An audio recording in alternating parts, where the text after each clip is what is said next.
Whispers from the Brighter World, beloved Master, revered Babuji Maharaj, Tuesday, November 30th, 1999, 7:30 a.m. We will be brief today. My son is happy. Our ambassador has fulfilled his mission successfully. We could not have made a better choice. In the various areas where we appeal to him, he is the right man. Not only does he speak perfectly, but he also knows how to touch hearts. Your master will set off again and continue his European tour. He is very satisfied. It is all going on well. This visit, once again, is important. He gives priority to his travel choices. He is not about pleasing such and such a person or country. His motivations are of a higher nature and should not be interpreted like some of you used to do. A master's life does not align itself with the current society.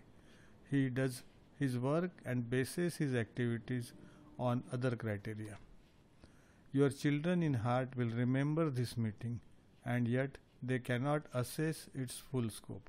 Babuji. Tuesday, November 30th, 1999, 10 a.m. It would be reasonable not to overexert yourself today. We will say only this: the mission is advancing, the mission is growing, and its future is all set. Not only are the foundations strong, but the edifice will keep growing with the passing centuries. We have been the pioneer of this beautiful history of humanity. It is not easy for you to realize that its importance is not only for your time but for future times. Be happy to be in a way which is solidly taking root and which will influence this century and the ones to follow. You are at the dawn of a new era where spirituality with time must hold a preponderant place. Even if it does not resolve all problems, it represents a salvation for men of goodwill. We will conclude with this optimistic note.